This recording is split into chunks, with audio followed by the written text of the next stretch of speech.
ನಾವು ಚಿಕ್ಕ ವಯಸ್ಸಿಂದನೂ ಬರ್ತಾ ಇದ್ವಿ ಧರ್ಮಸ್ಥಳಕ್ಕೆ. ನಂಬಿಕೆ ನಮಗೆ ಇಲ್ಲಿಗೆ ಬಂದೋದ್ರೆ ನಮಗೊಂದು ಒಳ್ಳೆ ಇದು ಅಂತ. ನಮ್ಗೆ ಅಂದ್ಕೊಂಡಿರೋದೆಲ್ಲ ಆಗಿದೆ. ಬರ್ತಾನೆ ಇದ್ದೀವಿ ನಾವು. ಒಂದು ಕಡೆ ಅನಿಸಿದ್ದಂತೂ ನಿಜ, ಅದು ಭಕ್ತರು ಜಾಸ್ತಿ ಆಗಿದ್ದಾರೆ ಅಂತ ಇದು ಅಪಪ್ರಚಾರ ಬರ್ತಾ ಇದೆ ಅಂತ ಇರ್ಬೋದೇನೋ ಗೊತ್ತಿಲ್ಲ, ದೇವ್ರಿಗೆ ಬಿಟ್ಟಿದ್ದು ಅದು. ಸುಳ್ಳು ಅನಿಸ್ತಾ ಇದೆ ಅದು. ದೇವ್ರದ್ದೆಲ್ಲ ನಾವು ಇಷ್ಟು ವರ್ಷದಿಂದ ಬರ್ತಾ ಇದ್ದೀವಲ್ಲ, ಅದು ಇದ್ರೆ ಇದು ಸುಳ್ಳು ಅನಿಸ್ತದೆ.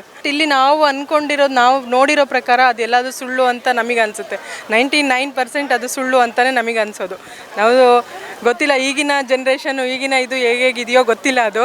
ಬಟ್ ಈಗಿನ ನನ್ನ ಮಕ್ಕಳು ಎಲ್ಲಾದರೂ ನೋಡಿದ್ರೆ ನಿಜ ನಿಜ ಅಂತಲೇ ವಾದ ಮಾಡ್ತಾರೆ. ಬಟ್ ನಮಗೆ ಅನ್ಸೋದು ಮಾತ್ರ ಅದು ಸುಳ್ಳು ಅಂತಲೇ ಅನ್ಸೋದು. ನಾನು ಅನ್ನೋದು ಏನು ಅಂದರೆ, ಇಷ್ಟು ವರ್ಷ ದೇವರು ಇಲ್ಲಿ ಒಂದು ಸಣ್ಣ ಕಳ್ತನ ಆದರೂ ಸಹ ದೇವ್ರು ಶಿಕ್ಷೆ ಕೊಡ್ತಾನೆ ಅಂತ ನಾವು ಸಣ್ಣವ್ರು ಇದ್ದಾಗಿಂದನೂ ಹೇಳ್ತಾ ಇದ್ದಾರೆ. ಬಟ್ ಇಷ್ಟೆಲ್ಲ ಅನ್ಯಾಯ ಆಗಿದ್ರು ದೇವ್ರು ಏನೂ ಶಿಕ್ಷೆ ಮಾಡಿಲ್ವಾ?